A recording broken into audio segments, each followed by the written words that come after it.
फडणवीस अण्णामलाईची री ओढतात असं खासदार संजय राऊत म्हणालेत। अण्णामलाईच्या वक्तव्याचा भाजपकडून निषेध नाही। खासदार संजय राऊतांनी हा आरोप लगावलाय।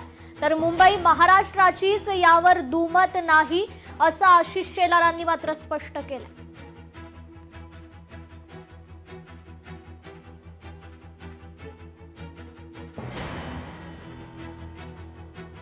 बॉम्बे म्हणतो एकतर भाजपचा अजून एक आमदार काय तामिळ सेल्वन तो त्या अण्णामलाईची री ओढतो आणि बॉम्बे म्हणतो। आमच्या तोंडात बॉम्बे बसला, तुझ्या तोंडात बॉम्बे बसलाय, मग तू जा ना चेन्नईला। आमच्या मराठी बांधवांच्या भावनांशी खेळताय आणि राज्याचे मुख्यमंत्री त्याची री ओढतात। भाजपच्या आमदार तामिळ सेल्वन त्याची री ओढतात, हे चुकीचं आहे। निषेध केला का एकातरी भाजपच्या माणसानं? मला वाटतं या बाबतीमध्ये देवेंद्रजींनी स्पष्टता दिली आहे। या विधानाला फार महत्त्व देण्याची आज आवश्यकताच नाही आणि ते काही राष्ट्रीय नेते नाहीत आणि ते काय बोलले यावर इलेक्शन कमिशन आपलं काम करेल।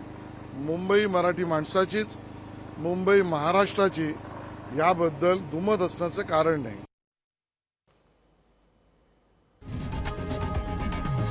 लोकशाही मराठी ऐका, पहा, जागरूक रहा।